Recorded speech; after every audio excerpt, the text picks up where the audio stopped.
Hello बच्चों, मेरा नाम अजीत राय है और आज हम स्केलर वेक्टर का 5th वीडियो लेकर आए हैं जिसमें हम आज समझने वाले हैं वेक्टर्स की कुछ प्रॉपर्टीज। बहुत ही छोटा वीडियो बनेगा, ये बहुत ही छोटा सा कंसेप्ट है। लास्ट वीडियो में रह गया था ये। लास्ट वीडियो में हमने ये पढ़ा था कि कैसे किसी दो वेक्टर को ऐड किया जाता है with the help of graphical method. I hope कि आप सभी लोगों ने वो वीडियो देखा होगा और वहां से चीजों को समझा होगा। जो हमारा नेक्स्ट वीडियो होगा उसमें हम आपको ये बताएंगे कि दो वेक्टर को कैसे ऐड किया जाता है with the help of analytical method. आज हम सिर्फ ये पढ़ने वाले हैं अभी कि क्या होती है वेक्टर एडिशन की प्रॉपर्टीज, जो कि बहुत इंपॉर्टेंट है। एग्जाम के पॉइंट ऑफ व्यू से छोटे छोटे क्वेश्चंस होते हैं, पूछ लिए जाते हैं और हमको वो आने चाहिए। ठीक है, तो हमेशा की तरह मैं बच्चों बोलता हूं, कंसंट्रेट होके बैठिए और वीडियो को एंजॉय करिए। फिजिक्स को हमेशा एंजॉय करके पढ़ना है, फील करके, है ना। सोचो कि फिजिक्स को फिजिक्स की तरीके से पढ़ें, एग्जाम के पॉइंट ऑफ व्यू से पढ़ें, मतलब पास होने के लिए पढ़ें, फिर मजा नहीं आएगा। फिजिक्स को फील लेके पढ़ो और उसको थोड़ा सा विजुअलाइज करिए। मैक्सिमम बच्चे ही कहते हैं फिजिक्स टफ है। वो बच्चे कंसेप्ट नहीं समझते हैं, वो बच्चे सिर्फ रटते हैं, इसलिए उनको टफ लगता है। अभी देखेंगे और हमें आप बताना कहां पे कोई चीज टफ लगी है। ठीक है ना। तो चलिए हम शुरू करते हैं आज का वीडियो। तो सबसे पहले बच्चों हमको समझना है क्या होती है प्रॉपर्टीज। प्रॉपर्टीज ऑफ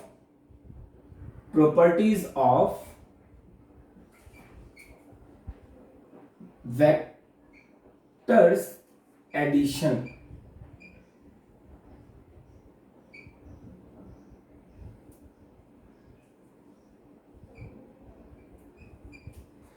देखो बच्चों, पहली प्रॉपर्टीज ये है, वेक्टर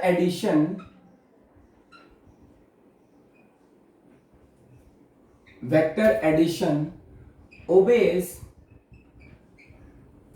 कम्यूटेटिव लॉ।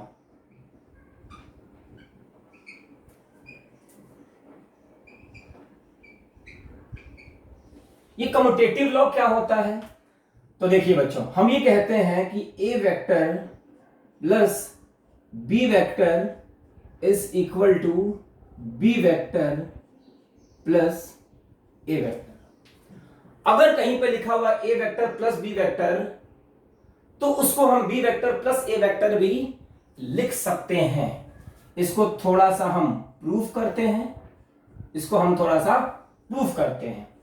जैसे बच्चों, जैसे हमने आपको ये सिखाया है लास्ट वीडियो में कि ये रहा ए वेक्टर और ये रहा बी वेक्टर,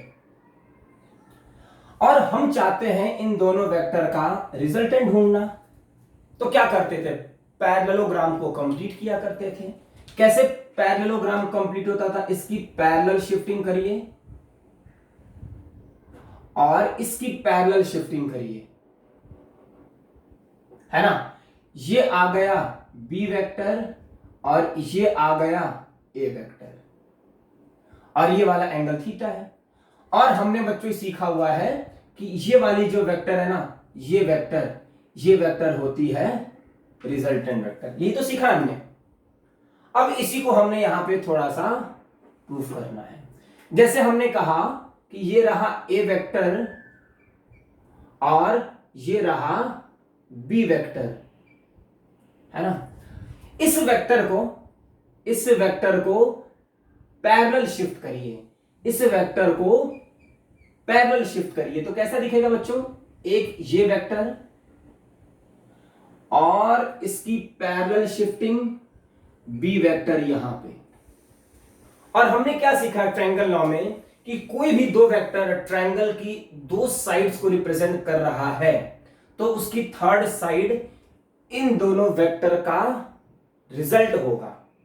कंडीशन क्या होनी चाहिए कि इन दोनों वेक्टर की डायरेक्शन सेम होनी चाहिए, मतलब पोलैरिटी देखो ये है एंटी क्लॉकवाइज, और रिजल्टेंट की डायरेक्शन अपोजिट होनी चाहिए, ये आर। यही तो सिखाया हमने, देखिए यही तो सिखाया है। तो इस r की जो वैल्यू होगी बच्चों कितनी होगी, a vector plus b vector. क्या किया हमने यहां पे, हमने यहां पे किया है parallel shifting of B vector. उसी तरीके से फिर से देखिए जरा, ये रहा ए वेक्टर, सेकंड लेते हैं, और ये रहा बी वेक्टर। यहां पे हम बच्चों ए वेक्टर की पैरेलल शिफ्टिंग करते हैं, ए वेक्टर की पैरेलल शिफ्टिंग। तो ये रहा बी वेक्टर, और इस ए वेक्टर को यहां पे लेके चले जाइए। क्या सिखाया हमने, अगर दो वेक्टर किसी भी ट्रायंगल की दो साइड्स को रिप्रेजेंट कर रही हैं तो उसका जो थर्ड साइड होगा वो रिजल्टेंट होगा, और उस रिजल्टेंट की डायरेक्शन अपोजिट होगी इन दोनों वेक्टर से। देखिए ये दोनों क्लॉकवाइज, तो ये उल्टा चल रहा है ना। चलो सर, तो ये वाली वैल्यू बच्चों हो जाएगी रिजल्टेंट वेक्टर, और इस रिजल्टेंट वेक्टर की वैल्यू बच्चों कितनी हो जाएगी, इस रिजल्टेंट वेक्टर की value B vector plus A vector. देखिए B vector plus A vector. कैसे किया हमने ये, तो हमने इसको किया है पैरेलल शिफ्टिंग ऑफ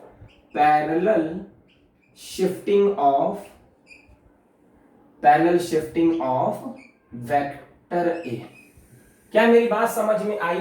और अगर आप इन दोनों को देखोगे तो दोनों ही वेक्टर को सेम सॉल्व किया हमने, इसका भी रिजल्टेंट यही है, इसका भी रिजल्टेंट ये, सिर्फ पैरेलल शिफ्टिंग हुई है, पैरेलल शिफ्टिंग हुई है। क्या मेरी बात सभी लोगों को समझ में आ गई होगी, है ना।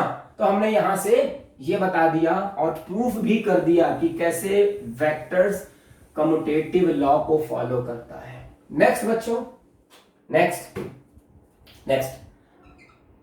Vectors addition obeys associative law या एसोसिएटिव प्रॉपर्टी को जो मन करे वो कह दो। क्या है ये associative property, A vector plus B vector plus C vector is equal to A vector plus B vector plus. अगर आपने इसको इस तरीके से लिख दिया तो कुछ गलत नहीं, दोनों ही बातें इक्वल है, सेम है। कैसे है, थोड़ा सा इसको भी प्रूफ किया जाए, इसको भी थोड़ा सा प्रूफ किया जाए। कैसे प्रूफ करेंगे बच्चों, देखिए अगर हमने कहा कि ये रहा ए वेक्टर, ये रहा बी वेक्टर और ये रहा सी वेक्टर, मान लीजिए कुछ, तो ये होगा क्या, आर वेक्टर। हमने पॉलीगन रूल में सीखा हुआ है, एक वेक्टर दूसरा वेक्टर तीसरा वेक्टर सारे हेड टेल ज्वाइन है, तो जो इसका रिजल्टेंट होगा ना इनिशियल से फाइनल को उल्टी डायरेक्शन में ज्वाइन कर दो, ये इसका रिजल्टेंट होगा, है ना। अब हम इस चीज को इस ढंग से लिखते हैं और प्रूफ करते हैं। पहली चीज कि अगर बच्चों ये कुछ ऐसा लिखा है ए वेक्टर और ये रहा बी वेक्टर और ये रहा सी वेक्टर, तो ये रहा आर वेक्टर, कुछ ऐसा है। अब जरा ये सोचो कि इसके बारे में देखो, इन दोनों के बारे में सोचो। ये दो वेक्टर अगर किसी ट्रायंगल की दो साइड्स हैं तो जो थर्ड साइड होगी बच्चों, थर्ड साइड होगी ये वाली, वो क्या होगी, resultant of these vectors B and C. और कंडीशन क्या होनी चाहिए, इन दोनों की डायरेक्शन सेम और इसके रिजल्टेंट की डायरेक्शन अपोजिट।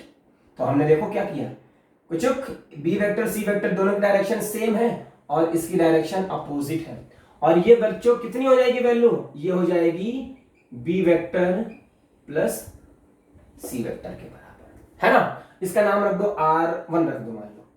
अब इस R1 की वैल्यू कितनी होगी बच्चों, R1 की वैल्यू कितनी हो जाएगी, R1 की वैल्यू हो जाएगी ये ये देखो एक वेक्टर दूसरा वेक्टर और इसका रिजल्टेंट तीसरा वेक्टर है ना। इसको जरा देखिए कितना हो जाएगा, ये ए वेक्टर प्लस आर वेक्टर, और ये देखो दोनों की डायरेक्शन सेम और इसका रिजल्ट अपोजिट डायरेक्शन में, यही तो है।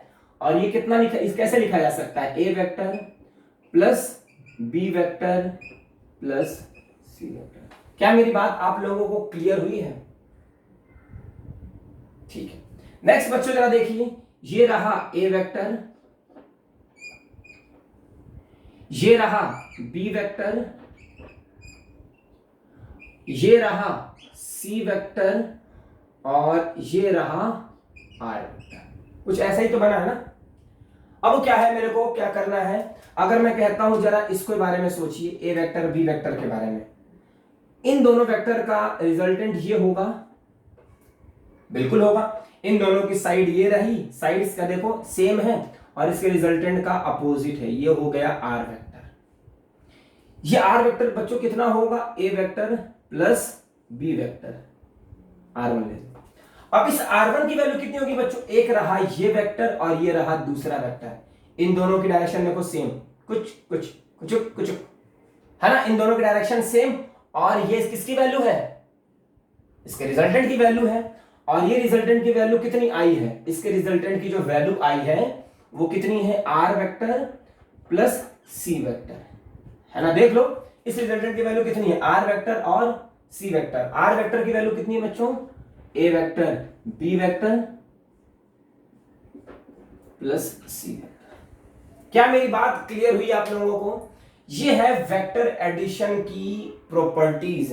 तो वेक्टर एडिशन की प्रॉपर्टीज दो हैं और आप लोगों को यहां पे चीजें समझ में आनी चाहिए कि वेक्टर एडिशन कम्यूटेटिव लॉ या फिर एसोसिएटिव लॉ को फॉलो करता है, और क्या होता है कम्यूटेटिव लॉ, क्या होता है एसोसिएटिव लॉ, वो मैंने आप लोगों को समझा दिया, और मैंने आपके लिए यहां पे प्रूफ भी कर दिया, और यहां पे दिख भी गया कि हाँ रियलिटी में ये प्रूफ है, मतलब रियलिटी में चीजें एग्जिस्ट कर रही हैं। ठीक है बच्चों, पढ़ाई करते रहिए, है ना, क्योंकि अगले 2023 में पूरा नीट हो या फिर IIT हो फोड़ना है उसमें, तो आप लोगों को मन से पढ़ाई करनी होगी। ठीक है, चलिए मिलते हैं हम नेक्स्ट वीडियो में। इस वीडियो में सिर्फ इतना ही था। Okay, bye bye.